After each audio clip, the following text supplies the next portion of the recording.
Assalamualaikum. Kok baru Waalaikumsalam sedikit yang join? nih Bu. Heeh. Kenapa baru sedikit yang join? Bisa dimulai nggak?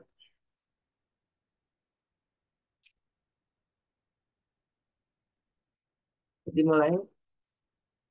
Temannya mana lagi? Heeh.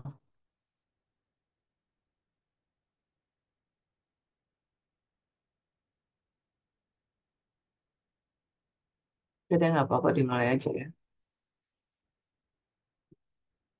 Oke. Kita akan hari ini kita akan membahas reseptor glukokortikoid, PPAR dan estrogennya. Nah, namanya corticosteroid ya. Jadi kalau glukokortikoid memiliki efek penting untuk metabolisme karbohidrat, ya, lemak dan fungsi imun. Sedangkan mineralokortikoid memiliki efek kuat terhadap keseimbangan cairan elektrolit. Jadi ada dua tuh yang berperan. Jadi kalau ada gluko kan glukosa ya, berarti dia karbohidrat ya, dan memiliki eh, dan hormon imun. Sedangkan mineral itu memiliki efek kuat terhadap keseimbangan cairan dan elektrolit. Kenapa dibilang mineral? Karena dia ketika eh, mineral itu akan dikeluarkan dalam tubuh itu bersama dengan urin, ya. Bersama dengan urin dikeluarkan juga natrium, ya. Natrium dan kalium. Ya, jadi di situ ada keseimbangan mineral. Nah, yang mengatur kapan kita harus mengeluarkan natrium dalam tubuh itu hormon steroid yang golongannya mineralokortikoid. Nah, di sini hormon steroid itu dihasilkan di kelenjar adrenal. Jadi di atas ginjal itu ada kayak semacam bentuk yang menyelimuti ini kelenjarnya, ya. Nah, bagian luarnya ini kapsul menghasilkan kortikosteroid, ya. Kortikosteroid tadi yang di sini. Nah, sedangkan di bagian dalam atau medula itu menghasilkan hormon adrenalin dan noradrenalin. Gitu. Nah, kalau eh, lebih rinci lagi di bagian korteksnya itu ada kapsul zona glomerulosa, ada zona fasciculata, ya, fasciculata. Kemudian ada zona reticularis dan medula ini yang di dalam. Nah, di sini yang di luar ini di bagian kapsul itu menghasilkan mineralokortikoid untuk mengatur keseimbangan elektrolit, ya, mengatur apakah natrium di dalam urin itu dikeluarkan. Karena ketika terjadi penyaringan, ya, cairan dari dalam darah, ya, itu dikumpulkan dulu kan sebelum dikeluarkan di tubulus, ya. Satu nggak dikeluarkan, ini apakah mineralnya ini nanti natriumnya di eh, serang balik, ya, atau dikeluarkan, itu yang menentukan hormonnya karena dia yang tahu, ya, dia mengontrol, ya. Tubuh kita masih memerlukan mineral itu atau ketika dihasilkan urin disaring dari dalam darah itu ketika terkumpul di dalam tubulus, ya, masih ada reabsorpsi mineral-mineral yang masih dibutuhkan oleh tubuh di situ, ya.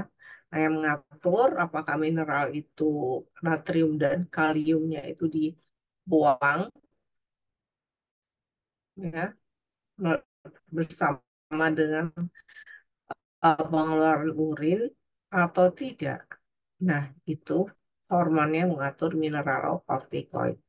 Nah, untuk zona yang di bawah dari zona glomerulosa itu ada zona fasciculata ya, menghasilkan glukokortikoid untuk mengatur metabolisme glukosa, lemak, protein, dan kalsium ya, serta sistem imun.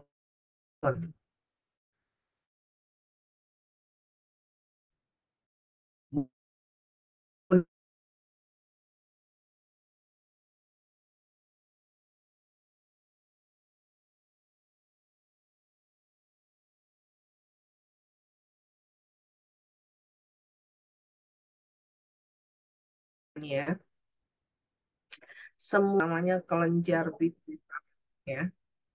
Nah, ketika ada stimulus, ya semuanya itu tentu hubungannya dengan stimulus ya dari luar ya, pengaturan kapan dikeluarkan hormonnya ya. Dan perintah perintah dimulai dari hipotalamus. Apakah memerlukan pengeluaran hormon atau tidak? Jadi hipotalamus mengeluarkan namanya kortikotropin hormon ya atau CRH. CRH memicu kelenjar pituitari yang tetap berada di otak untuk meneruskan eh, transduksi sinyalnya dengan mengeluarkan adrenokortikotropik hormon ya ACTH. Jadi pituitari mengeluarkan ACTH. Nah, ACTH ini dia menstimulus korteks adrenal yang tadi ya, yang kelenjar di atas ginjal itu untuk mengeluarkan, apakah mengeluarkan hormon kortikosteroid, yaitu tadi glukokortikoid, maupun apakah diperlukan gitu ya pengeluaran eh, hormon steroid tadi, mineral kortikoid maupun glukokortikoid, apakah perlu dirilis ya hormon tersebut untuk pengaturan metabolisme dalam tubuh atau tidak? Apakah perlu pengeluaran seks hormon? Ya, jadi pengeluaran hormon-hormon ini yang mulai dari hipotalamus ya, kemudian melalui pituitari dan korteks adrenal. Nah, itu dilihat ya. Nah, ketika stimulus datang atau rangsangan, maka terjadilah pengeluaran hormon ini ya. Tapi seberapa banyak dikeluarkan itu ada mekanisme feedback ya, feedback mechanism, negatif feedback mechanism. Kalau dia sudah cukup ya, misalnya metabolisme anabolisme lemak sudah tercukup ya dari hormon tersebut, maupun ada apa namanya peningkatan, jadi ada circadian rhythm juga di dalam tubuh ya, circadian. Jadi secara eh, natif atau secara, kan kita mengenal obat-obat kortikosteroid ya, tapi dalam tubuh kita sendiri itu ada natif ya, natif kortikosteroid yang dikeluarkan ya, itu kadarnya itu di dalam tubuh ya dalam siklus 24 jam dia ada waktu-waktu yang kadar tinggi ya, kortisol misalnya pagi hari ada kadar rendah ya. Nah, seperti itu. Makanya kita butuh istirahat karena itu terjadi pengaturan seperti itu. Ya, supaya irama tubuh itu seimbang. Hmm. Tapi ada analognya berupa apa? Obat-obatan yang apa memimik ya, memimik dari reseptor yang ada yang dikeluarkan di dalam tubuh. Ya. Nah, Itu ada analognya ya, steroid. Rumusnya gimana nih steroid? Kalau nggak salah itu ada gugus, ya ada gugus sikliknya, ya heksosa, gugus aromatis ya. Jelek bener. Kemudian di sini ada gugus gimana? Pentosa ya. Nah, seperti itu ya. Dilihat sendiri strukturnya. Nah, nanti obat yang di dalam tubuh ini struktur seperti ini ya, tubuh menghasilkan tapi obat-obatan memimik ya, memimik, memimik strukturnya dia buat mirip struktur yang dihasilkan di dalam tubuh gitu. Nah, pada umumnya hormon steroid ini mempunyai struktur seperti itu. Jika diperhatikan, kalian perhatikan strukturnya itu mirip kolesterol karena juga berasal dari kolesterol, gitu ya. Nah, untuk klasifikasi kortikosteroid ya sintetik yang atau strukturnya dibuat mirip dengan yang dihasilkan dalam tubuh, ya itu ada beberapa macam berdasarkan kerjanya. Ada short acting, contohnya hidrokortison dan kortison. Ya. Waktu paruh biologisnya antara 8 sampai 12 jam. Waktu paruh itu artinya obat itu meluruh ya atau bekerja hilang menjadi separuhnya ya. Itu namanya waktu paruh.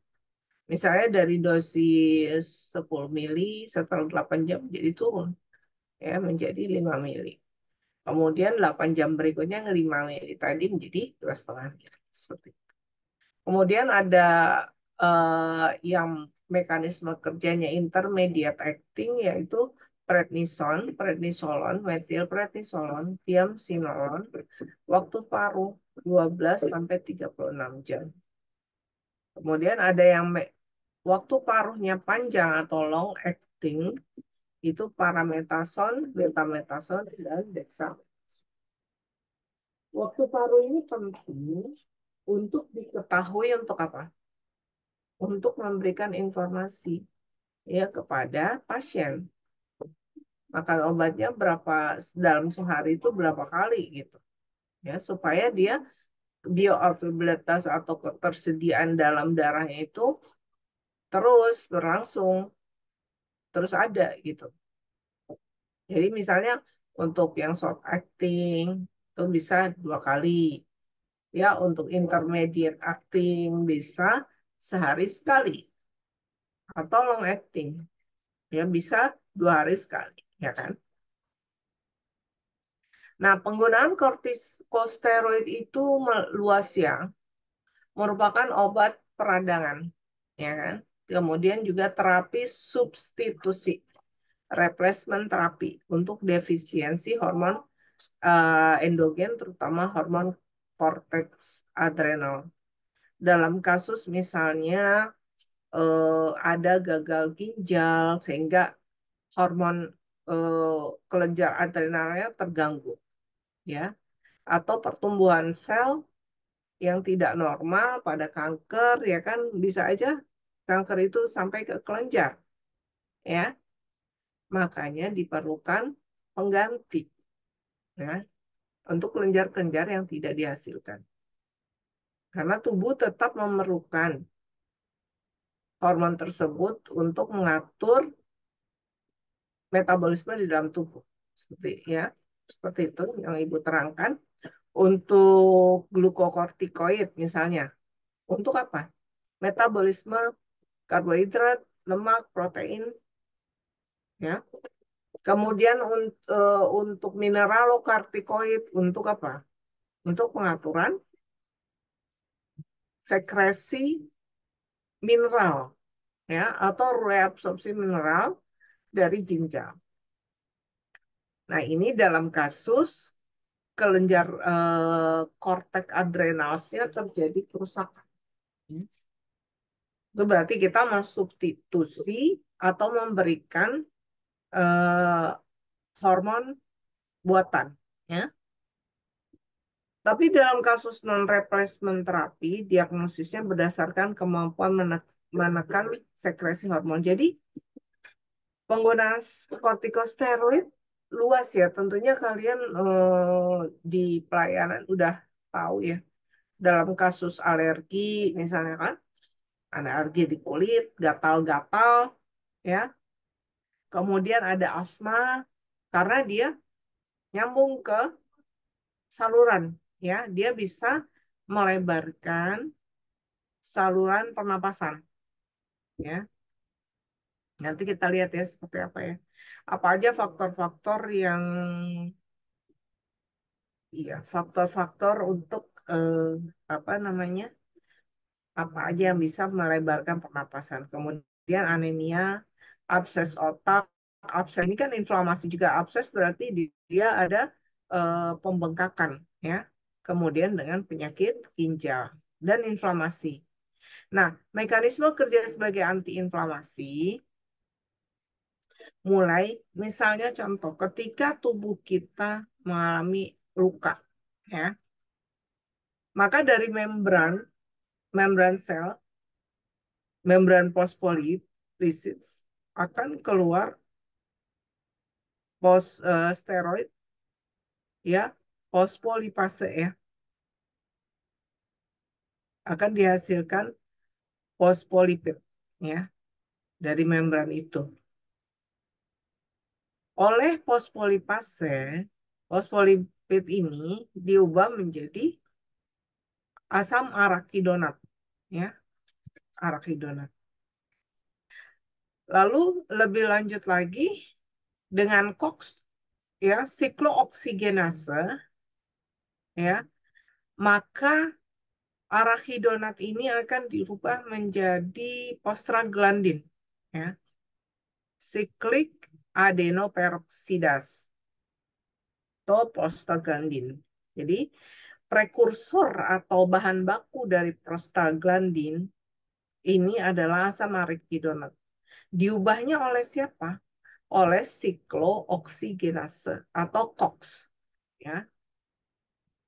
Selanjutnya dia akan diubah menjadi prostaglandin dan dari macam-macam prostaglandin itu ada yang PGF 2 alfa, PGD 2, PGF 2 dan PGI 2. Di mana dia kerjanya beda-beda, ya, beda-beda tempatnya. Ada yang bekerjanya di uterus, ya, ketika sakit menstruasi itu dia keluar prostaglandin. Ada yang kerjanya menyempitkan pembuluh di saluran napas itu pada pasien asma, ya. Kemudian prostaglandin ini juga oleh tromboksan, lebih lanjut oleh tromboksan sintetase, ya, diubah menjadi tromboksan A2, ya, atau TXA2 yang kemudian menjadi tromboksan B2. Nah, ini obat steroid, dia bekerjanya di paling awal. Dia bekerja menghambat enzim fosfolipase. Sehingga perubahan, ya, prekursor dari arachidonat itu tidak terjadi ketika fosfolipid, ya, dari fosfolipid membran kan luka, ya, pecah dari membran itu keluar fosfolipid dan kemudian berubah menjadi enzim asam arachidonat. Tapi dengan obat steroid dia akan menghambat enzim tersebut sehingga perubahan fosfolipid menjadi asam arachidonat tidak terjadi. Ya, dia bekerjanya di sini untuk antiinflamasi golongan steroid. Ya, mekanisme kerja kortikosteroid menghambat kerja fosfolipase, enzimnya, ya, dihambat, yang dapat menurunkan pembentukan mediator inflamasi. Dia bekerjanya di upstream, ya, upstream sekali. Nah, tapi dia kalau untuk NSAID Setelah berubah menjadi asam arakidonat, ya, obat non steroid antiinflamasi bukan yang golongan steroid, dia bekerjanya menghambat enzim siklooksigенase COX ya. Contohnya apa? Contohnya paracetamol, asam efenamat ya kan dia bekerja di COX. Kalau steroid dexamethasone dia bekerjanya di menghambat fosfolipase. Nah ini ya jenis-jenis prostaglandinnya. Jadi ini untuk PGF2 dia eh, menstimulasi kontraksi di uterus ya pada saat apa? Pada saat menstruasi. Makanya pada saat menstruasi terjadi sakit atau kram ya. Kalau ini yang bekerja di sini derivat dari prostaglandin PGF2. Untuk PGE dan PGF ya ini bekerja di alveolus paru-paru ya dia menyempitkan atau melebarkan arteriol ya pembuluh yang paling ujung ya dari paru-paru ya. Nah, seperti itu. Untuk PGE2 dan PGD dia kerjanya di melebar bekerjanya di permeabilitas daripada membran sel ya. Dia permeabilitas membran sel sehingga ketika luka dia tuh membran selnya cenderung tuh lebih berpori gitu. Sehingga mediator-mediator inflamasi ya pada saat luka terbentur itu kan terjadi pelebaran membran ya sehingga mediator inflamasi ya atau imunitas itu bisa merembes masuk ke tempat terjadinya trauma ya atau tempat terjadinya luka di sini ya masuk dia itu kerjanya ada juga yang di lambung ya prostaglandin jadi sebenarnya prostaglandin ini pertama kali ini kalau kita mau merunut dari jauh sekali prostaglandin ini sebenarnya pertama kali udah ditemukan udah lama ya saya lupa itu penemunya itu mendapat hadiah Nobel. Dia ditemukan sebenarnya pertama kali di kelenjar adrenal, ya, korteks adrenal. Makanya disebut bukan ya steroid seperti itu ya. Padahal prostaglandin ini ada di mana-mana ternyata di dalam seluruh tubuh, di seluruh sel kita bisa ditemukan prostaglandin ini ya. Nah, untuk inflamasi sendiri ada mediator inflamasi yang lain ya ketika yang berperan ya dari sel imunitas yaitu makrofag ya dia akan berbagai tahap daripada penyembuhan itu ya dia akan mengeluarkan berbagai mediator inflamasi ya untuk apa?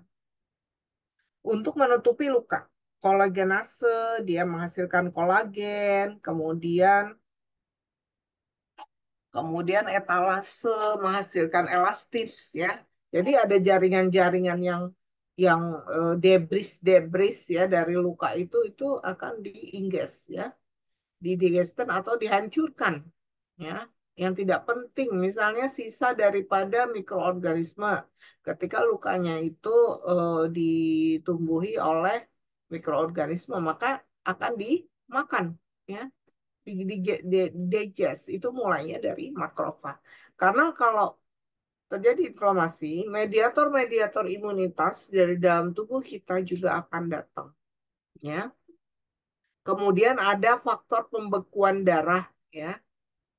Faktor pembekuan, jadi dia akan memperkecil pembuluh darah dan menutup lukanya, ya supaya darah itu tidak keluar terus-menerus seperti itu. Ya. Nah, Anti-inflamasi bekerja di bagian-bagian ini. Kortikosteroid sebagai anti-inflamasi, dia akan mensupresi sistem imun.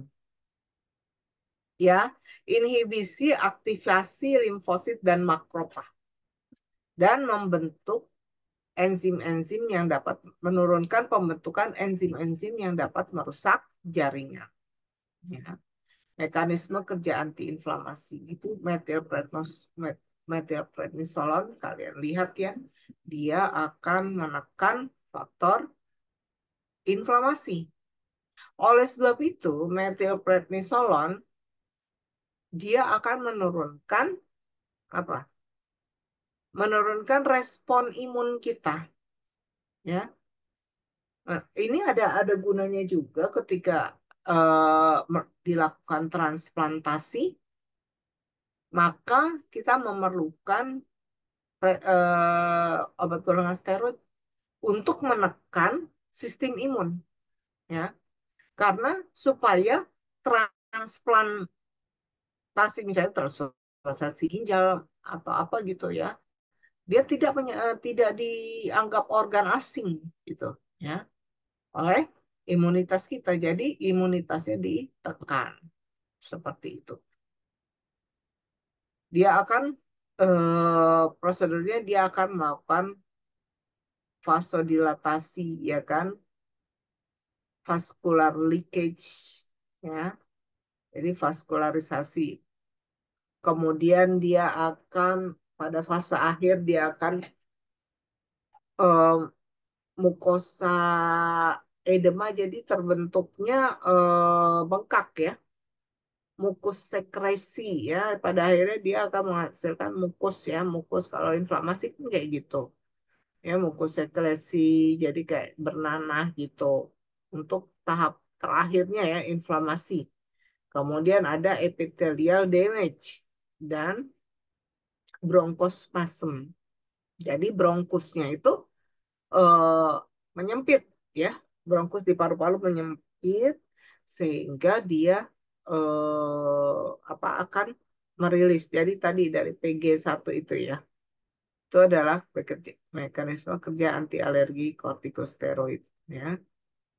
Methylprednisolone akan menekan kerja daripada imunoglobulin B cell ya, imunoglobulin E ya, dan juga menekan kerja TH2, T helper ya, imunoglobulin yang dihasilkan oleh B cell, kemudian T helper dihasilkan oleh sel T ya. Kemudian ini juga ada polen, misalnya ini ada polen ya, polen itu dari bunga ya. Kemudian polen itu akan diikat oleh APC, antigen presenting. Nah, dia juga akan menekan IgE, ya, antibody. Jadi ini semua ya merupakan antibody, ya, antibody yang keluar ketika apa? Ketika tubuh terpapar oleh alergen. Ya, alergen itu apa? Contohnya debu, ya, debu gitu kan. Jadi tubuh kita akan mengalami alergi, ya. Di sini polen tepung sari dari bunga, bersin-bersin kan. Nah, itu bisa ditekan. Kalau orang yang sensitif ya terhadap bakteri tertentu, misalnya ada debu, bisa sakit, keluar lagi respon imun. Ya berupa apa? IgG. Ini yang keluar ketika ada polen tuh ada IgG, ada IgE, ya ada interleukin 3 dan 5 yang dikeluarkan oleh mast cell. Ya. Kemudian dia mast cell ini bersama dengan T helper 1 akan merekrut eosinophil ya untuk melakukan aktivasi merilis granul ya berupa apa? Mukosa edema, mucus secretion. Jadi dia menyebabkan keluar ya bersin-bersin, keluar keluar apa cairan dari dalam hidung gitu kan, sampai kepada leukosit, keluarnya leukosit ya, menginfiltrasi leukosit. Nah, sel mas juga dengan ya sel mas juga memicu keluarnya eh, beberapa mediator inflamasi yang primer maupun yang sekunder. Jadi untuk alergi yang keluar dari dalam tubuh kita itu adalah IgE ya, dan interleukin, imunoglobulin dan interleukin. Nah, untuk alergi ya, ini mediator inflamasi ini bisa dihambat. Kan kalau alergi kita ngirup polen itu kan, ngirup polen atau debu kan ada orang yang alergis itu keluar mediator inflamasinya. Dia bersin-bersin kemerahan terus langsung terjadi reaksi yang menyeluruh di dalam tubuh kita. Maka itu diberikan prednisolon, metilprednisolon ya. Tapi penggunaan metilprednisolon maupun obat steroid yang lain harus apa? Hati-hati karena banyak juga efek sampingnya.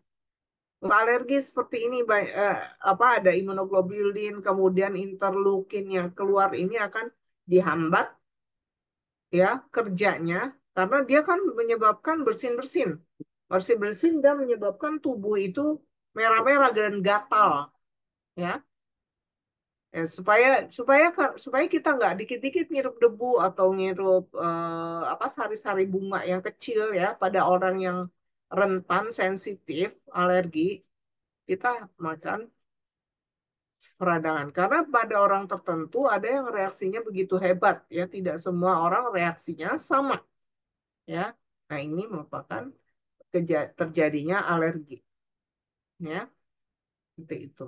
Jadi inhalasi aktivasi limfosit B mengurangi konsentrasi imunoglobulin, ya, mengurangi pelekatan imunoglobulin dengan sel mast dan mengurangi pelepasan mediator alergi seperti histamin. Jadi rangkaian ini juga menyebabkan pengeluaran histamin. Ya, histamin dengan adanya histamin maka reaksi dari tubuh itu menjadi apa? Bercak merah dan gatal ya kalau keluar histamin.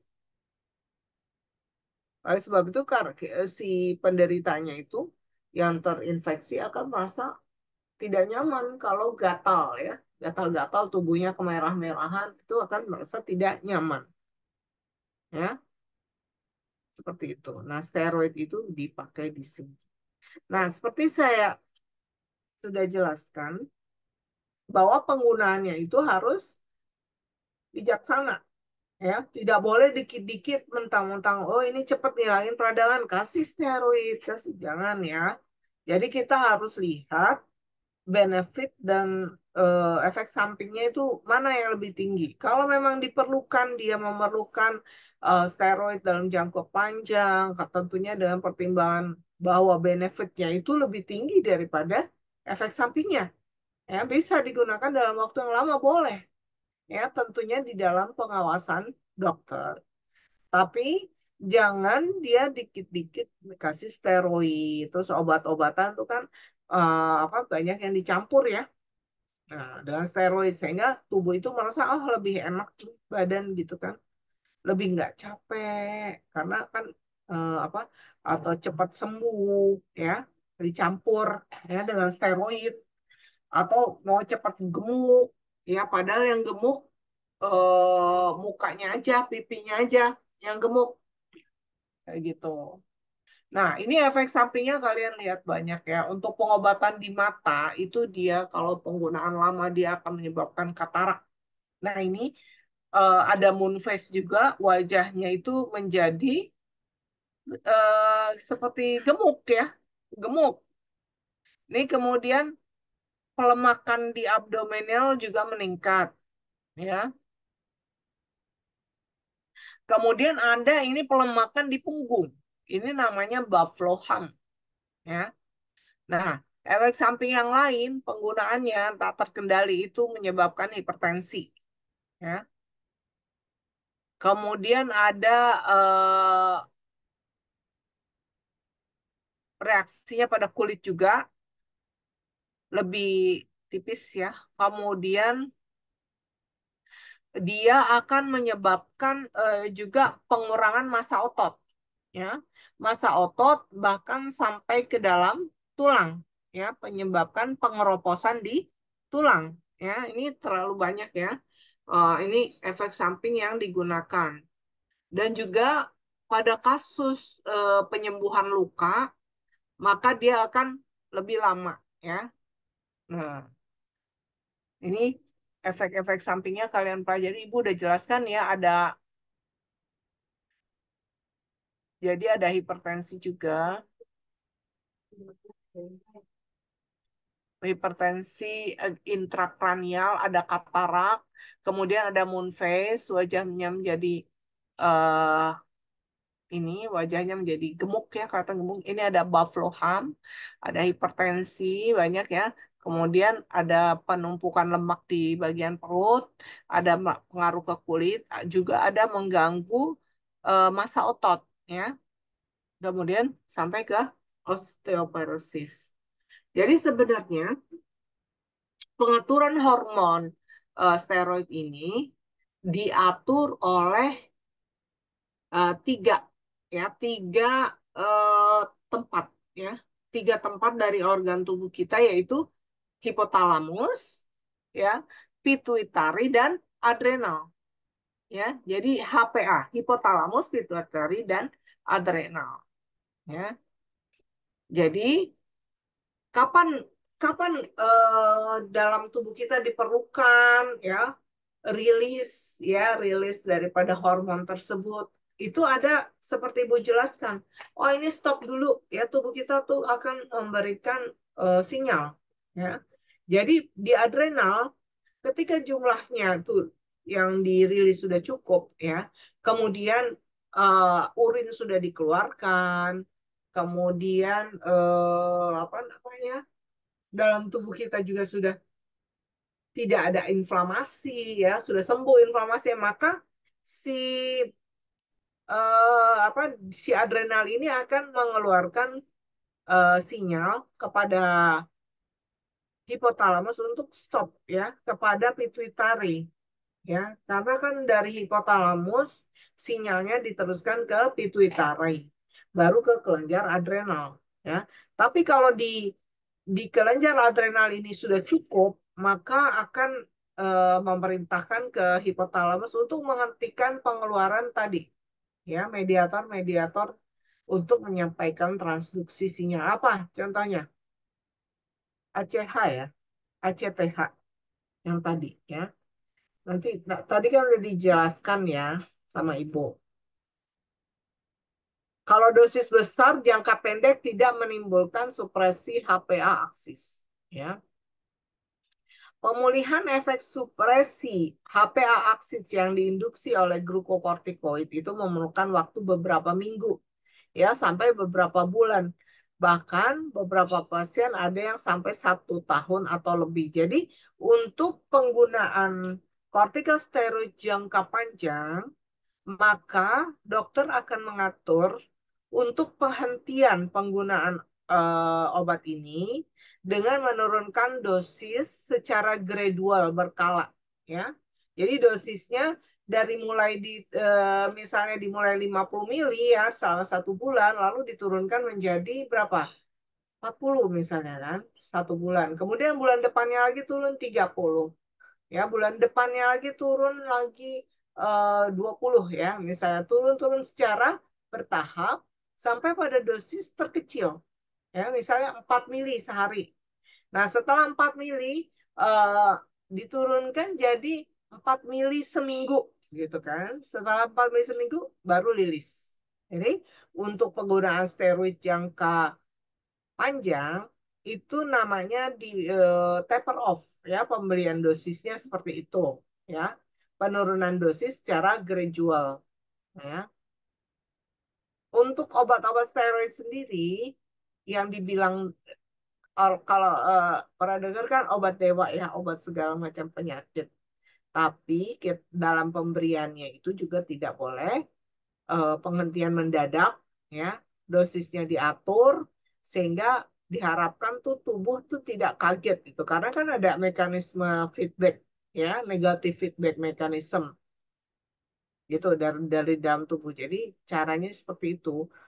Karena dokter juga akan tetap memberikan obat ini walaupun obat ini banyak efek sampingnya ya, tapi akan di apa namanya dipertimbangkan antara manfaat dan efek sampingnya. Kalau manfaatnya lebih besar dari efek sampingnya ya sudah diberikan ya seperti itu. Untuk mengurangi supresi HPA aksis, gunakan sediaan intermediate acting ya, methylprednisolone intermediate acting, kemudian menggunakan dosis rendah yang mungkin diberikan ya. Berikan seluruh dosis sehari dalam dosis tunggal ya. Jadi dosis tunggal itu pada pagi hari. Alternate day therapy, dosis 2 hari, 1 hari ya. Kemudian dosis tapering, tadi yang tadi Ibu jelaskan ya. Tapering itu dosisnya bertahap ya, dari dosis tinggi ke dosis rendah. Batasi durasi, ya, kurang dari 3 minggu. Withdrawal terapi harus dilakukan secara bertahap. Ya. Nah, sekarang kita akan membicarakan peroksisom proliferasi aktivated reseptor. Ya. PIPAR, ya kita singkat PIPAR, peroksisom proliferasi aktivated reseptor. PIPAR ya pada mamalia itu ada 3 jenis ya. Ada pipar gamma, pipar alfa dan pipar gamma delta ya. Nah, semua molekul target ini untuk pengobatan sindrom metabolik ya. Sekelompok faktor risiko penyakit jantung, diabetes dan mencakup obesitas perut, aterogenik dislipidemia ya, peningkatan TG ya, trigliserid, LDL, low density lipoprotein, partikel rendah HDL, high density lipoprotein, kemudian kolesterol atau kolesterol balik ya, baik darah darah tinggi, hipertensi, resistensi insulin, glukosa dan darah puasa seperti itu. Nah, PIPAR sendiri, reseptor PIPAR nih kan menyangkut ini tadi ya, reseptor PIPAR ya. Nah, jenisnya ini yang untuk PIPAR alfa mengontrol metabolisme lipid, ya. PIPAR gamma mengontrol metabolisme glukosa, diferensiasi adiposit, dan PIPAR ini mengontrol banyak aspek di sindrom metabolik ya. Agonis peroksisom proliferator aktivated reseptor gamma adalah kelas obat yang berfungsi untuk meningkatkan sensitivitas insulin sebagai kontrol glikemik ya. Seperti kalian tahu insulin itu yang sudah dijelaskan dihasilkan oleh beta pankreas. Ya, ini kelenjar beta pankreas ya, yang di dekat hati itu ini adalah hepat. Nah, kemudian ini adalah kelenjar empedu. Dia akan mengeluarkan beta pankreas ke dalam usus. Ya, eh, ya kelenjarnya ada di sini mengeluarkan insulin ke dalam usus untuk didistribusikan ke dalam tubuh.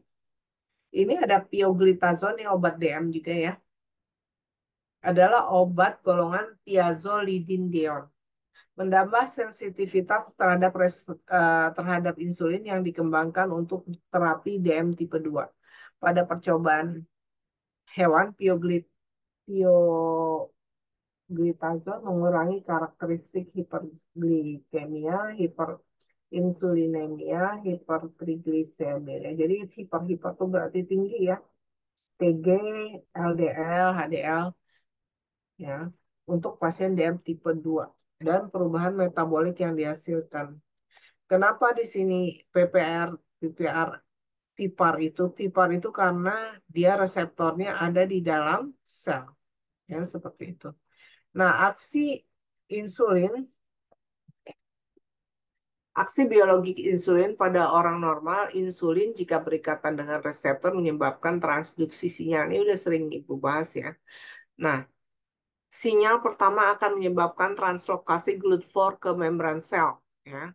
Karena GLUT4 ini berfungsi untuk uptake glukosa ke dalam membran sel, ya, merupakan glukotransporter yang memasukkan glukosa ke dalam sel. Sinyal kedua menyebabkan peningkatan sintesa. Jadi di sini kita bicarakan reseptor PPAR. Ya, sinyal kedua karena apa? Dia akan masuk ke dalam sel, ya, pembentukan glukos transpos 4 itu dia apa namanya? Dia melibatkan reseptor PPAR. Reseptor PPAR ini ada di dalam inti sel, ya. PPAR gamma ada di dalam inti sel. Sinyal ketiga bersamaan dengan sinyal dari ikatan PPAR gamma. Jadi yang dari glukos ini ya dibantu oleh RXR, dia akan masuk ke dalam inti sel, ya. Dia akan masuk ke dalam inti sel di sini. Dia akan menstimulasi transkripsi, ya. Ya, ini di sini akan terbuka ya. Terbuka lipatan gennya. Dia akan melakukan translasi, yaitu dia mengcopy, ya. Ini melebat di sinilah ada pipar ya, di sini. Di sini ada reseptor pipar, ya, nempel untuk membentukkan apa? Sintesa GLUT4, glukotransporter 4. Ya, jadi RX ini akan masuk ke dalam inti sel, ya, dia akan masuk ke sini nempel. Kemudian di sini ada DNA, dia akan mentranskrip, ya, mentranskrip atau mengcopy kode-kode untuk sintesis protein apa? Sintesis protein GLUT4, ya. Dia akan mensintesis protein GLUT4, ya. Jadi DNA yang di inti sel ini akan dicopy, ya, akan dicopy. Ya, ketika RXR ini berikatan dengan pipar di dalam inti sel, maka akan terjadi transkripsi, ya, transkripsi namanya. Transkripsi yaitu pengkodean DNA di dalam inti sel. Jadi untuk perintah sintesis protein. Proteinnya dalam hal ini apa? Dalam hal ini proteinnya adalah glukos transport 4, ya. Jadi dari kode dari DNA di inti sel ini akan di-copy, ya. Copy itu, copy DNA berupa rangkaian asam amino ini, ya, rangkaian asam amino akan dibawa oleh mRNA, messenger RNA, ribonukleat ribonukleat asid, ya, keluar sel. Jadi copy, setelah di copy ini dari DNA, lalu transkripnya ini hasil copy akan dibawa keluar sel oleh mRNA, ya. Dibawa kemana? Ke ribosom, ya. Ribosom untuk disintesa, ya, di ribosom. Maka akan terjadi perbanyakan GLUT4, ya. GLUT4 yang gunanya itu membawa masuk glukosa, ya, di dalam sel. Karena glukosa itu kan, glukosa ini ya monosakarida besar, ya. Sedangkan inti sel ini dia monosakarida merupakan dia apa? Hidrofilik, ya. Nah, sedangkan membran sel ini adalah hidrofobik karena dia terdiri dari lemak, ya, membran selnya itu lemak. Jadi yang suka air tidak mungkin bisa masuk ke dalam membran sel yang terbuat dari lemak, ya. Kan lipopolisakarida, membran lipid bilayer. Ya, maka dia tidak akan bisa masuk nih monosakarida tadi, glukosa, ya, gula-gula tadi. Gula-gula tadi tidak bisa masuk ke dalam sel, ya, harus dibawa oleh kendaraan yang Ibu bilang transporter, oleh GLUT4, ya, dibawa masuk ke dalam sel untuk dipergunakan. Nah, di sini Ibu bicarakan lagi tentang ini apa? Mekanisme kerja di DM, ya, di DM untuk sintesis GLUT4. Kenapa? Karena GLUT4 ini, sintesis GLUT4 melibatkan reseptor PPAR ya, PIPAR ya. Yang berada di mana PIPAR yang berada di dalam inti sel ya, di nempel di DNA. Dia membantu si RXR untuk nempel di DNA ya, di dalam inti sel untuk selanjutnya akan mensintesis GLUT4 ya. Karena kita akan sedang membicarakan reseptor PIPAR ya, makanya ibu balik lagi ke mekanisme di diabetes mellitus ya, seperti itu. Nah, mekanisme kerja pioglitason, jadi pioglitason akan mengikat berikatan di reseptor PIPAR ya. Untuk pioglitazon, masih ingat kan pioglitazon salah satu obat daripada diabetes, dia akan menempel di reseptor PIPAR mekanisme kerjanya. Jadi dia bekerja secara genetik ya. Dia dia melibatkan gen masuk ke dalam reseptor ya, pioglitazon.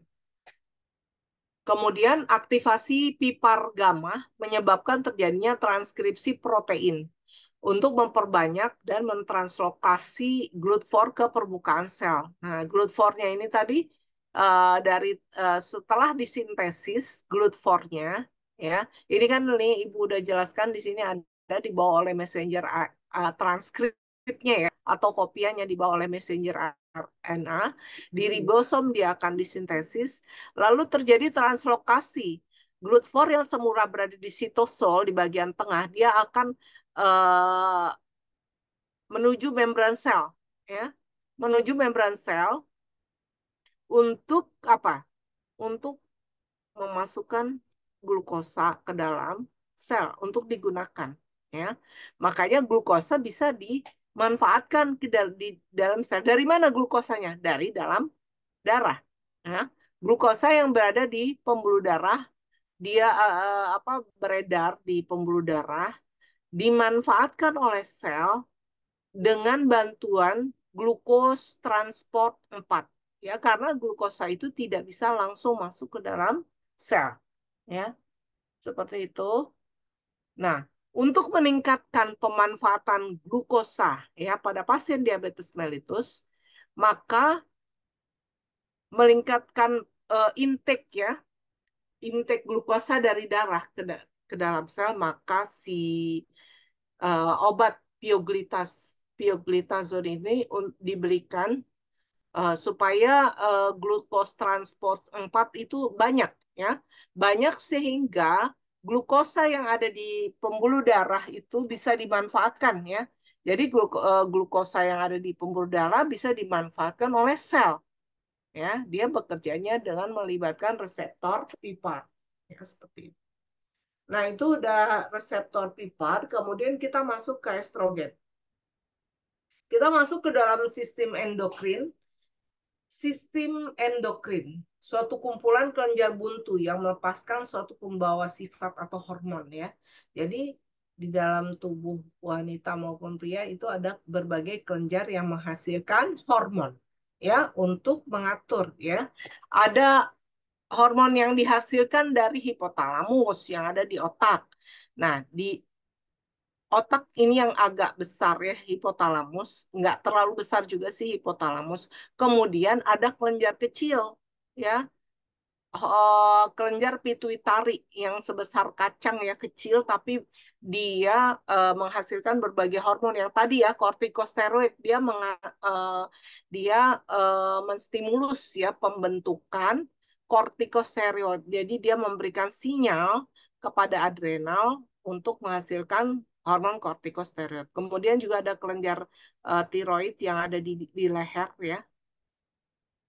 Kemudian ada paratiroid, kemudian ada kelenjar timus. Timus ini untuk menghasilkan apa? Sel imunitas ya, sel T, TH gitu, T helper. Kemudian ada kelenjar adrenal yang berada di atas ginjal, dia menghasilkan hormon kortikosteroid. Kemudian ada kelenjar pankreas yang berada di perut ya, dia menghasilkan kelenjar apa? beta pankreas yang menghasilkan insulin. Kemudian ada di ovarium ya, di ke ovarium wanita maupun di testes, ya, di testis. Nah, dia menghasilkan hormon seks. Ya, ini adalah beberapa kelenjar-kelenjar sistem endokrin yang ada di dalam tubuh kita. Ya, jadi beberapa yang menghasilkan kelenjar dengan berbagai fungsi. Ya, nah ini sel-sel kelenjar endokrin ada sel-sel yang mampu memproduksi hormon yang disebut sel endokrin. Jadi sel-selnya itu sendiri disebut endokrin. Tapi bila endokrin sel-sel ini berkelompok, nah itu akan membentuk kelenjar ya. Nah, kelenjar endokrin mengeluarkan produk yang disebut hormon. Ini ada di sini ya, pituitari. Ini sebenarnya besarnya ininya kecil sekali ya, sebesar kacang ini. Tapi ini kan diperbesar nih. Ini kayaknya nggak seimbang ya antara ini paru-paru yang besar, ini nggak apa namanya keseimbangannya tuh beda nih gambarnya nih nggak bagus. Ini harusnya kecil banget ya, segini nih bagus nih. Nah di paru-paru sendiri besar ya di dalam. Ya, ini tiroid maksudnya. Tiroid, kelenjar tiroid. Tiroid ada di mana? Ada di leher ya. Sebentar Ibu ini kan. Fokus dulu ya.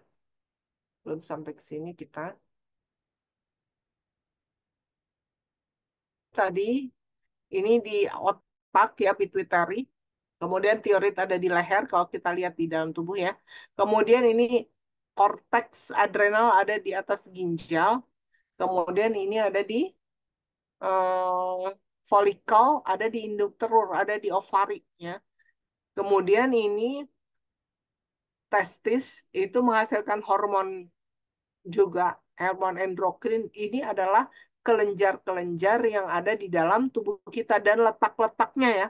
Kalau di ovari itu agak di belakang ya, di belakang. Kalau testis di organ kelamin laki-laki ya, gitu. Ini adalah kelenjar-kelenjar yang menghasilkan hormon. Hormon sendiri substansi kimia yang diproduksi oleh tubuh untuk mengatur fungsi fisiologis tubuh yang memiliki efek kerja yang lebih lambat dibandingkan dengan sistem saraf. Ya. Jadi kalau saraf ya kita menerima stimulus hitungannya itu milisecond.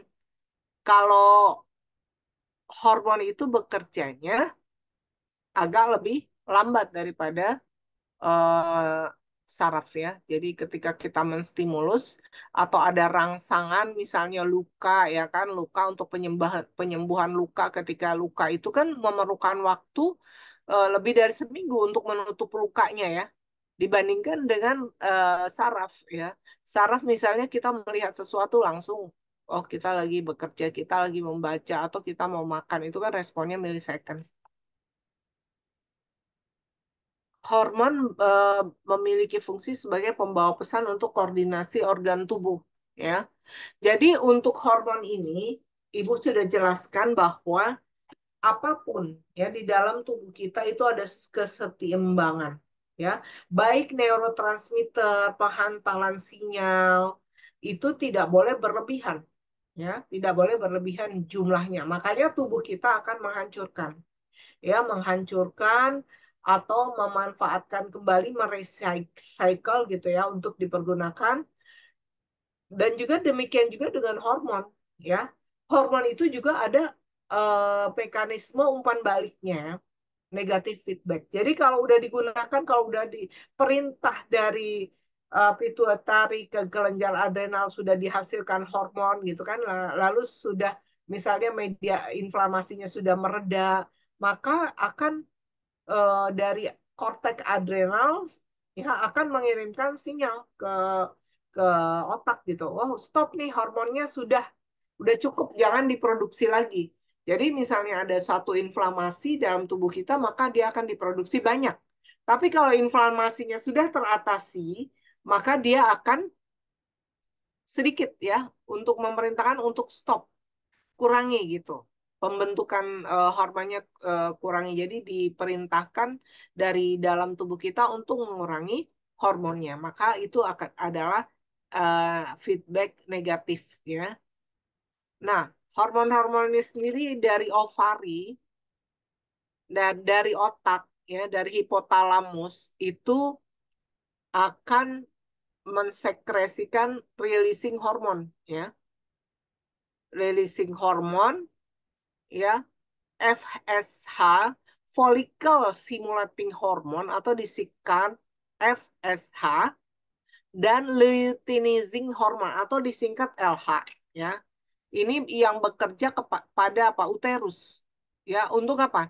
Siklus pengeluaran telur telur di dalam tubuh kita. Jadi pada wanita itu kan akan menghasilkan telur, tapi telurnya ada di dalam, nggak dikeluarkan ya. Telurnya itu uh, perintah pengeluaran telur itu juga dimulai dari otak. Ya. Otak mengeluarkan hormon. Hormonnya apa? FSH dan LH. Untuk memerintahkan indung telur kita untuk mengeluarkan telurnya. Ya, telur akan jalan nih ya dari indung telur, dari ovarium, dari sini, di sini ini diperbesar seperti ini yang ini diperbesar. Ini sebenarnya ovarium ada di sini ya, ovarium. Ini ovarium ada di sini ya, di indung telur. Ini adalah rahim uterus ya. Ovariumnya jika diperbesar begini, dan di ovarium ini ketika sinyal dari otak diperintahkan, yaitu hormonnya yang dikeluarkan adalah FSH dan LH, follicle stimulating hormone. Follicle artinya apa? Ini telur kita, follicle. Telur kita ada di dalam cangkang, telur manusia pada wanita ya, pada indung telur. Stimulating artinya menstimulasi atau memicu keluar ya. Dari otak diperintahkan ke ovari untuk mengeluarkan telur. Maka telur akan dihasilkan. Telur dari folikel ini dari yang kecil dia akan membesar di ovarium di bagian sini nih, ovarium di indung telur. Lalu dari sini ya, ini dia akan keluar ya, ditangkap oleh tuba falopi. Ya. Telur itu kan ovarium ini kan nggak nempel ya. Dia dengan uterus nggak nempel. Dia dia apa namanya ada jarak ya. Tapi si tuba falopi ini ada kayak semacam jari-jarinya untuk menangkap ya. Di sini ada ovarium, kemudian di sini ada tuba falopi. Nah, ketika hormon dari otak mengeluarkan FSH dan LH, maka secara berangsur-angsur terjadi pematangan sel di ovarium di sini. Ya, setelah dia matang ya, dia besar pada kebesaran tertentu, maka akan keluar dari tuba falopi ini, dari indung telur. Dia akan ditangkap oleh tuba falopi dan jalan ke ini, ke saluran ini, ke uterus ya. Dia jalan selama siklus pelan-pelan pelan-pelan berapa minggu ya, 1 minggu kemudian dia akan pecah ya, pecah nih si ininya, bukan pecah, dia sebenarnya cangkangnya pecah kan telurnya ada di dalam ini cangkangnya, dia pecah dan keluar ke uterus dan di sini siap dibuahi ya. Itu adalah dari hormon juga mulainya ya, pengeluaran telur seperti itu ya. Nah, ini apa lagi? Kemudian juga ada berbagai hormon yang dikeluarkan oleh ovarium, yaitu estrogen dan progesteron. Nah, ini uh, hormon estrogen dan progesteron itu mengatur puberty ya, mengatur misalnya pertumbuhan organ-organ pada uh, wanita ya, wanita remaja bertumbuh, kemudian organ-organnya berkembang itu ya. Nah, tapi kerjanya ini kan tidak seperti sinyal listrik, dia akan bekerja secara perlahan-lahan ya. Jadi pertumbuhan pada pada remaja itu juga kan melibatkan hormon estrogen dan progesteron. Ya, hormon ini secara siklus tiap bulan itu ada terjadi peningkatan. Ya, peningkatan estrogen dan progesteron itu mengatur juga sistem menstruasi ya. Menstruasi ketika tadi si telurnya udah sampai di uterus ya, dia udah sampai di rahim, maka dia menunggu di sini beberapa saat ketika dia tidak dibuahi. Nah, dinding uterusnya ini akan menebal, ya. Dinding uterusnya ini akan menebal, ya, membentuk lapisan untuk siap-siap terjadi pembuahan, ya, pada saat terjadi perkawinan gitu kan. Nah, dia kalau kalau dia menebal, maka setelah telur dibuahi dia akan nempel, ya, di endometrium, ya. Namanya lapisan endometrium. Tapi kalau tidak terjadi pembuahan, maka lapisan endometrium ini akan luruh keluar, ya, keluar luruh, kan nggak mungkin ditumbuh-tumbuh terus sementara tempatnya itu uterusnya cuma segini-gini aja, ya. Dia lapisan endometriumnya nggak mungkin tumbuh terus tanpa meluruh, ya, meluruh keluar bersamaan dengan menstruasi, ya. Siklus menstruasi terjadi seperti itu. Jadi di sini di lapisan di uterus itu, nah, ketika tidak dibuahi, lapisan endometriumnya keluar melalui eh, bersamaan yang dinamakan menstruasi, ya, haid. Jadi telur yang ada di sini yang siap dibuahi, yang tidak dibuahi, kemudian lapisan yang tumbuh di uterus, dia akan keluar pada saat menstruasi. Nah, estrogen dan progesteron di samping mengatur siklus, ya, siklus yang berada di organ eh, wanita, ya, dia juga mengatur pertumbuhan, ya, pertumbuhan faktor-faktor pubertas pada wanita, ya. Organ kelaminnya jadi berbentuk, ya. Nah, seperti itulah pokoknya. Nah, ini siklusnya tingginya kadar estrogen dan progesteron itu selama sebulan itu naik turun, ya, maksudnya perbandingannya naik turun itu yang menentukan daripada menstruasi, ya, menstruasi kita ketika kadarnya level tinggi tertentu, ya, pada estrogen maupun eh, progesteron itu yang menentukan kapan seseorang itu menstruasi. Ya, jadi diatur oleh hormon estrogen dan progesteron yang ada di dalam darah. Jadi keseimbangan hormon estrogen dan progesteron ini menentukan kapan terjadi ovulasi, kapan terjadi menstruasi, kapan, ya, seperti itu pada ovarium. Jadi ini pada wanita berperan besar hormon hormon itu, ya. Nah, ada juga hormon steroid seks, ya. Ini ada estrogen. Jenis-jenisnya itu ada estron, estradiol, estriol, estetrol, ya. Reseptornya, ya, tempat dia menempel itu ada reseptor estrogen alfa, banyak terdapat di endometrium yang tadi Ibu jelaskan di dalam usus, ya. Itu juga banyak tinggi di sel kanker, sel stroma ovarium, dan hipotalamus. Itu reseptornya. Jadi tempat menempelnya. Ya. Kemudian ada reseptornya, jenisnya ada reseptor estrogen B. Banyak terdapat di ginjal, otak, jantung, paru, dan mukosa, saluran cerna, prostat, dan sel endotel. Ini reseptor B. Nah, kalian perhatikan di sini, ya, struktur daripada estrogen nih, ya, dan progesteron ini hampir sama, ya. Nah, ini coba kalian perhatikan struktur kolesterol juga, ya. Coba lihat. Nah, ini hampir sama, ya, dengan kolesterol. Jadi kolesterol itu sebenarnya bermanfaat, ya. Bukan bukan apa? Bukan harus diperangi habis gitu, ya, karena dia merupakan bahan baku daripada hormon-hormon, ya, tubuh manusia. Lihat aja strukturnya. Ya, strukturnya itu sama, ya, kolesterol dengan hormon-hormon ini, ya. Coba lihat kalau nggak percaya, lihat, ya, kolesterol itu seperti apa strukturnya, ya. Jadi sebenarnya pengendalian kolesterol itu sebenarnya untuk yang terbaru itu tidak tidak harus dihabis, ada level tertentu sih memang yang harus diperhatikan, ya, tapi tidak harus dibabat habis karena dia merupakan bahan baku daripada hormon-hormon di dalam tubuh kita. Nah, ini tadi Ibu jelaskan sudah jelaskan tentang pembentukan telur ya, pembentukan telur yang melibatkan hormon ya, hormon progesteron, banyak ada 4 hormon yang terlibat di situ. Ada FSH, ada LH, ada estrogen, ada progesteron. Ya, jadi sebenarnya folikel yaitu telur yang berada di ovarium itu akan terbentuk jika kadar estrogennya meningkat.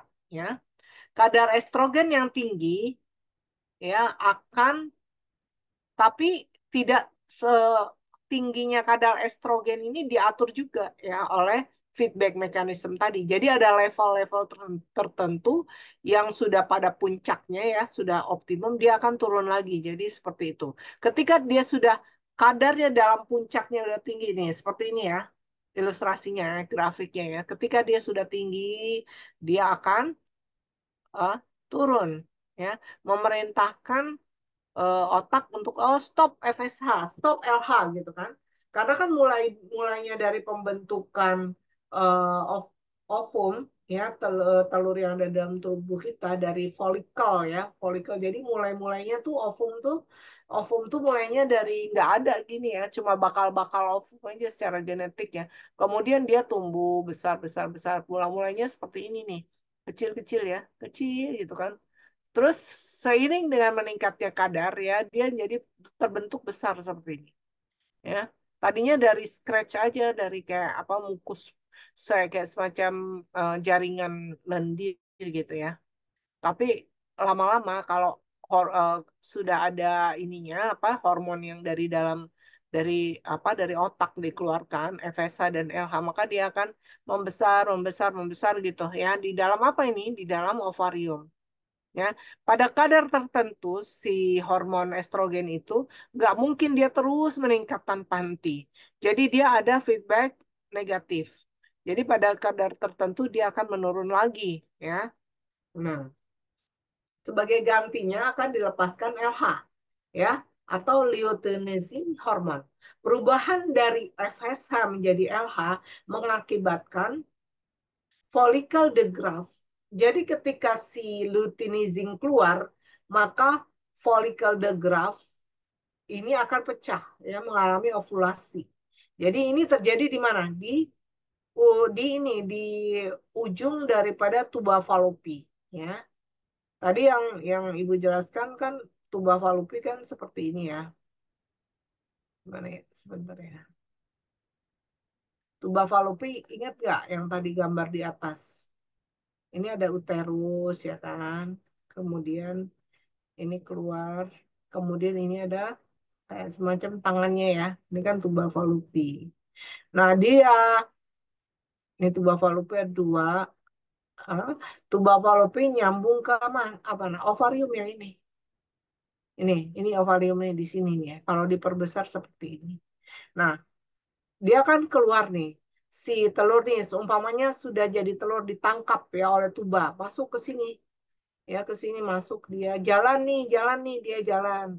Nah, ketika sampai di sini, di ujung, ya, ketika sampai di ujung, yang folikel si ovumnya itu tadi ada di tengah ini kan lapisan luarnya ya, lapisan luarnya. Di sini ketika di sini ya, kadar FSH turun berubah menjadi LH di sini berubah menjadi luteinizing hormon, maka si telur tadi ini pecah. Jadi ini pecah, ini akan telurnya aja yang keluar ya. Ini cangkangnya itu pecah seperti itu. Jadi cangkang pembentukan telur maupun pecahnya cangkang telur di uterus itu melibatkan hormon kadar jadi diatur oleh tingginya kadar hormon-hormon ya. Hormon apa? FSH dan LH ya. Jadi kalau LH-nya tinggi, maka udah sampai di sini telurnya pecah ya, keluar nih ke ini ovarium ya, keluar ke ovarium seperti itu. Ya, seperti itulah bekerjanya hormon di organ reproduksi ya, reproduksi wanita. Cangkang yang ditinggalkan oleh ovum ya. Ini kan ovumnya nih. Ini ovumnya ya. Ini ovum. telurnya. Ini cangkangnya. Ini namanya apa? Corpus luteum.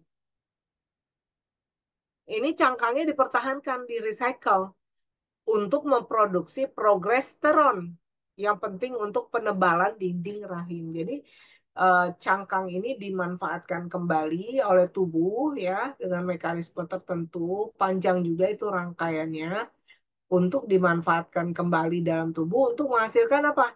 Menghasilkan hormon progesteron ya. Kita belum sampai ya, kayaknya kita nggak sampai ini ya. Waktunya sudah habis, nggak sampai ini nggak apa-apa ya. Nah, tadi seperti itu ya. Jadi korpus luteumnya ini akan dipertahankan untuk memproduksi progesteron yang penting untuk penebalan rahim. Jadi penebalan rahim di uterus itu juga itu dipicu atau distimulasi oleh hormon apa? Tadi progesteron ya pada wanita dan pada wanita ya.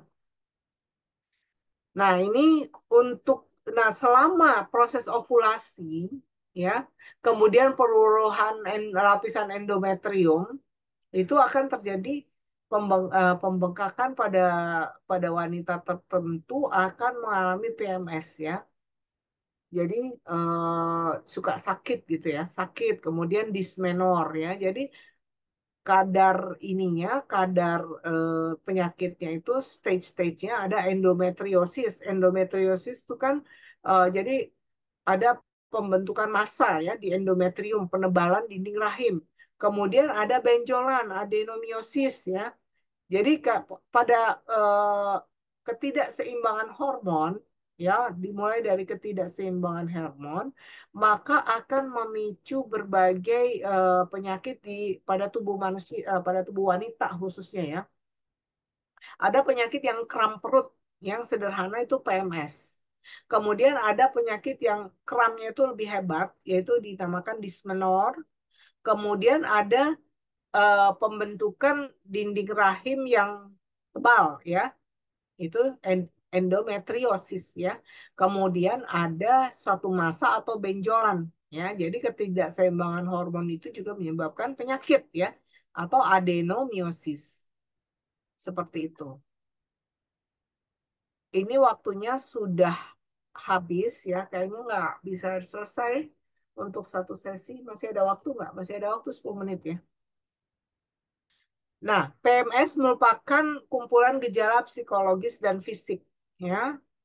Jadi premenstrual syndrome. Jadi sebelum menstruasi itu pada wanita ada sakit ya, sakit perutnya, ya. Dan biasanya terhenti saat menstruasi dimulai, ya. Itu merupakan gejala psikologis dan fisik, ya.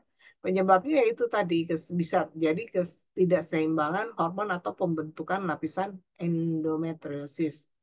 Faktor-faktor resiko ya. Wanita yang pernah melahirkan dan sudah menikah. Usia PMS, premenstrual syndrome, menstruasi syndrome semakin sering dan mengganggu ya dengan bertambahnya usia. Ya, terjadi stres, kemudian penyebab juga karena diet gula, garam, kopi dan coklat ya, dan produk-produk tertentu yang memicu uh, pembentukan berbagai hormon mungkin ya di sini. Kemudian kekurangan zat-zat gizi seperti kurang vitamin B, kurang vitamin E, vitamin C, magnesium, zat besi, seng, mangan, asam lemak ya, kebiasaan merokok, minum alkohol.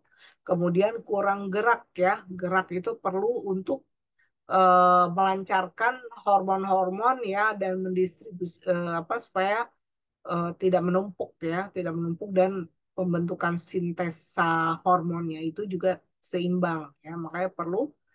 Nah, tipe-tipenya ternyata PMS itu ada tipe-tipenya ya. Tipe A, anxiety. Ya, jadi seperti gelisah, apa emosi tidak stabil, rasa tegang, mau marah-marah gitu kan atau sedih gitu bisa juga kayak gitu ya. Kemudian ada tipe H atau hyperhidration memiliki gejala edema atau pembengkakan. Jadi perut kembung, kemudian buah dada mengeras, pembengkakan tangan, kaki, peningkatan berat badan sebelum haid ya. Kemudian ada tipe C yang craving, ditandai dengan rasa lapar, kelelahan, kemudian jantung berdebar, pusing kepala, dan kadang-kadang sampai pingsan. Ya, kemudian ada tipe D, yaitu depression, ditandai dengan gejala depresi, ingin menangis, lemah, gangguan tidur, pelupa, bingung, sulit, dan mengucapkan kata-kata. Ya, ini tipe-tipe MS. Mekanisme terjadinya PMS, ketidakseimbangan hormon estrogen dan progesteron. Ya, mempengaruhi pelepasan hormon. Jadi, ketidakseimbangan ini antara jumlah estrogen dan progesteron yang dihasilkan oleh indung telur wanita akan mempengaruhi pelepasan serotonin. Ya, serotonin ini kan hormon bahagia, ya, hormon bahagia dan hormon yang mempengaruhi perasaan gitu, perasaan kita, perasaan bahagia atau perasaan sedih gitu, atau perasaan ingat, apa namanya, kecerdasan gitu kan. Nah, ini ketidakseimbangan ini makanya kita akan mempengaruhi perasaannya kesal, marah-marah gitu kan. Ya, nah karena hormon progesteron dan estrogen yang dikeluarkan oleh ovarium ya, kelenjar ovari itu akan mempengaruhi hormon serotonin dan endorfin yang ada di otak. Akibatnya apa? Ketika kita misalnya ke jumlahnya serotonin dan progesteronnya tidak seimbang atau tinggi gitu, maka mood mood kita itu jadi nggak enak gitu kan, marah-marah, kemudian sedih, bisa sensitif, bisa lupa atau nggak bisa tidur. Ya, ini mempengaruhi ke otak juga ya, pengeluaran serotonin dan endorfin. Ya, kemudian terjadi tahanan air dalam darah kita dan gula. Jadi penambahan berat badan. Jadi ketidakseimbangan antara hormon estrogen dan progesteron juga akan mempengaruhi. Jadi air dan gula atau glukosa dalam darah itu tertahan gitu, tidak bisa digunakan, dia menumpuk ya. Dia menumpuk cairannya dalam bentuk pembengkakan edema ya, atau penambahan berat badan ya. Jadi berat badan atau obesitas juga dipengaruhi oleh hormon. Ya, pembengkakan juga dipengaruhi oleh hormon. Kemudian ketidakseimbangan antara hormon estrogen dan progesteron akan meningkatkan hormon prostaglandin. Ya, kenapa? Karena waktu kita misalnya mens itu kan akan terasa nyeri, ya, ya, nyeri. Jadi si estrogen ini memicu pembentukan prostaglandin, ya. Prostaglandin ini menyebabkan nyeri di uterus kita ya, di organ wanita ya, nyeri pada perut dan payudara dan diare atau jadi kram ya di dalam perutnya. Ini adalah mekanisme terjadinya premenstruasi sindrom. Dimulai dengan ketidakseimbangan antara hormon estrogen dan progesteron. Dismenor ya adalah suatu kondisi medis ginekologis ya, rasa sakit selama menstruasi yang mengganggu aktivitas sehari-hari. Dismenor dibagi menjadi dua, dismenor primer dan sekunder ya.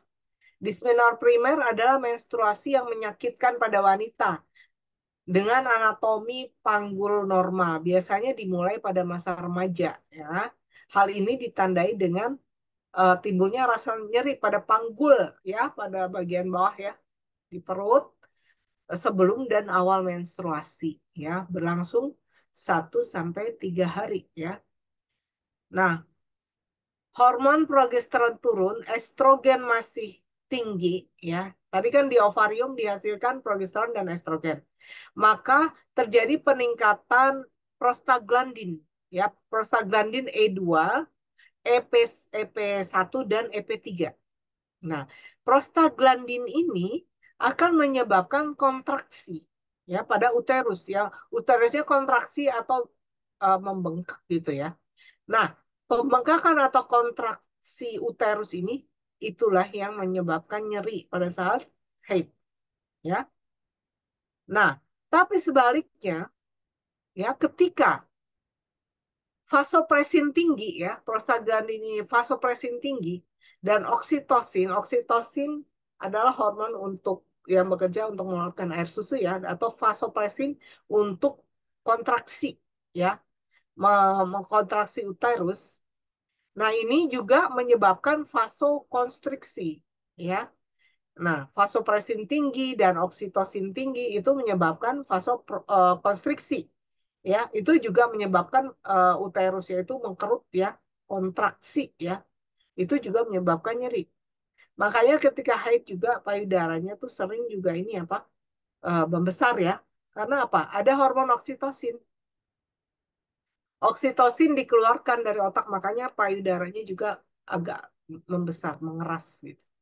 Nah, kemudian ada gejala dismenoprimer dimulai dengan beberapa jam sebelum awal menstruasi ya.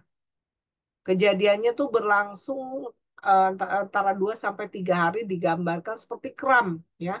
Nyeri terkuat di bagian perut dan menyebar ke belakang atau di bagian dalam ya.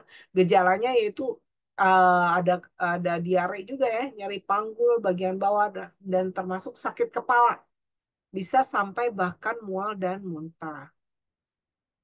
Kemudian kita masuk ke dyspnea sekunder, adalah nyeri menstruasi yang berhubungan dengan patologis di pelvik. Seperti jadi gejala patologis atau kelainan pada pelvic ya, itu berupa apa? Ada gangguan penebalan leher rahim atau endometriosis, kemudian adenomiosis, pembentukan benjolan, itu masuk ke dalam kategori dysmenor sekunder. Ya, itu ada dua. Nyeri dysmenor sekunder biasanya terjadi pada wanita ya usia 30 sampai 40. Gejalanya apa? Dispareunia, infertilitas dan perdarahan ya pada abdominal. Jadi mensnya itu eh, volume darahnya itu lebih banyak ya dibandingkan dengan normal gitu.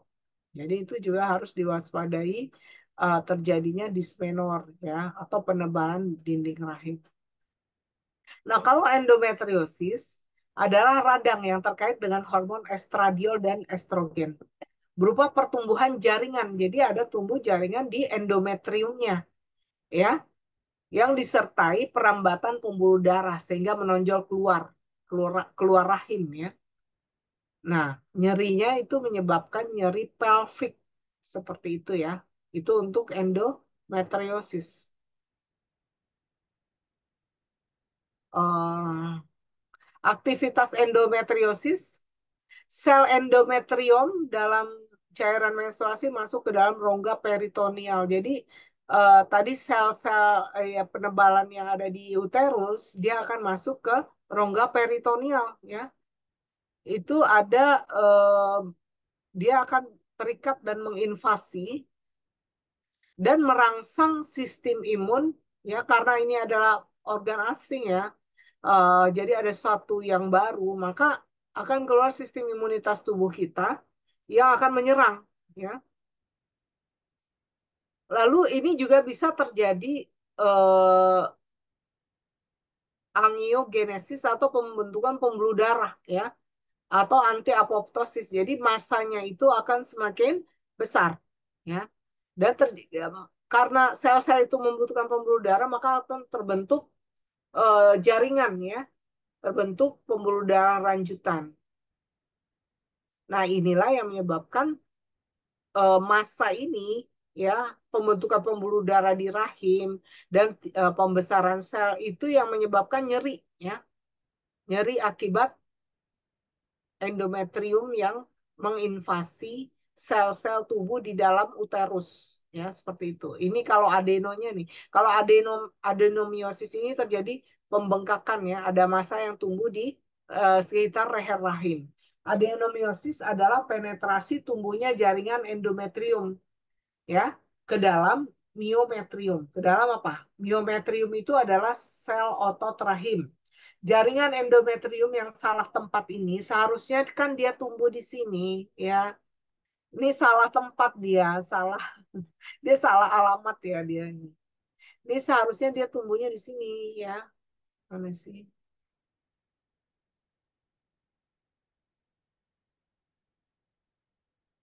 Ini seharusnya dia tumbuh di sini ya.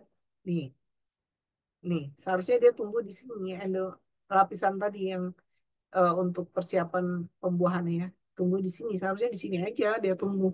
Tapi dia menginvasi keluar ya ke sini, ke ototnya. Nah, inilah yang disebut adenomiosis ya. Kalau endometriosis kan di sini aja dia tebal di sini ya. Tapi kalau dia udah salah tempat ya masuk ke otot-otot di bagian dalam sini ya. Nah, itu yang disebut dengan adenomiosis. Ya. Itu salah tempat. Jadi jaringan endometrium yang salah tempat. Ya. Nah, jadi cenderung mengalami perdarahan saat menstruasi. Nah, darah ini akan berkumpul di sel, di jaringan otot, yang menyebabkan apa? Pembengkakan. Seharusnya kan jaringan darah itu tumbuh di sini, ya pada saat mens itu. Tapi karena dia salah tempat, di otot dia tumbuh, mengalami pembengkakan di sini, uterusnya lebih besar ya daripada ukuran normal. Itu yang disebut dengan adenomiosis. Seperti itu. Ini juga perlu obat inflamasi. Obatnya apa? Ini non steroid bisa apa asam mefenamat ya paracetamol gitu bisa. Kemudian ada danazol, ada histerektomi. Histerektomi itu kalau tumbuh ininya, jaringannya banyak di dalam uterus itu dilakukan histerektomi atau pemotongan ya, dibersihkan. Ya, ini tindakan operasi, tapi tidak membedah, hanya memasukkan alat untuk uh, ini membersihkan jaringan yang luar. Kemudian ada obat ini juga, Depo-Provera ini obat KB ya, obat KB juga hormonal ya. Ternyata kita udah selesai ya. Nggak apa-apa nanti kalau diperlukan ya. Ini kan kuliahnya udah selesai. Ibu akan ulang di minggu-minggu nanti. Yang maksudnya ini kan masih ada waktu ya. Kalian juga ada tugas kan untuk melakukan ini ya pendalaman materi ya. Nah itu karena ini sudah selesai. Nanti kalau memang diperlukan bagian-bagian yang tidak dipahami, Ibu bisa ulang ya. Nanti kita janjian dulu. Tapi kalian juga kan ada tugasnya, ya. Ada tugasnya kan kalian. Nanti presentasi ya. Tapi dari Ibu udah selesai materinya. Nah, sekarang Ibu ini dulu, absen dulu ya.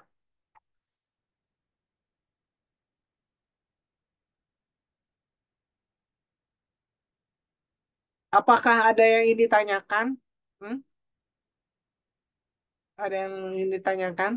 Farizan? Farizan bener kan? Farizan Berarti nggak selalu nggak hadir ya? Farizan selalu nggak hadir ya? Kalau hari ini kerja. Farizan nggak ada ya? PJ-nya. Siapa yang bisa bantu panggil namanya? saya bantu aja, Bu. Iya, silakan dipanggil temannya. Sarah Permata hadir, Bu. Saya sendiri. Hmm, Sarah hmm, Fauzia, hmm. pelayanan, Bu, tadi. Sarah hadir, Bu. Terus Iya, Silvini, Hadir. Malako Malasari, Hadir. Anissa Rahma, Hadir. Gita Melia, Hadir. Yusnia, Hadir. Rafelina Endi, Hadir. Lulu, Hadir. Hadir. Septi Berta, Hadir. Siti Nurmaya, Hadir. Ayodia Al-Zahra, Hadir. Fahmi, hadir. Lorita, kayaknya lagi pelayanan, Bu. Iya. Tadi ada soalnya. Terus Hmm. Fitrianingsi, Hadir. Ananda Sela, Hadir. Farizan, Farizan nggak ada, Bu, tadi. Nggak Azahra, ada. Farizan kenapa Hadir. selalu nggak ada sih? Kerja ya? Azahira, Zahira hadir, Bu. Syalsabila, Bayar dulu. Hadir, Kak. Salsa? hadir Bu. Ananda, Ananda Maharani, Hadir, Kak. Nia Mulyani, Hadir. Hadir. Siti Fatimah, Hadir. Abdul Hafiz, Hadir. Anita Hayatun Nufus. Udah? Ada yang ingin Sepertinya ditanyakan? klaim Gimana? Yang nggak enggak hadir Bu, Farizan. jelas untuk hari ini. Udah jelas? Oke ya, udah siap ujian ya. Udah siap. Oke ya, kemarin kan itu untuk pendalaman penyakit jantung ya disiapkan ya. Udah presentasi apa aja di sini kelas ini? Presentasi apa aja? Setelah UTS. Belum ya, belum presentasi ya? Belum, Ibu.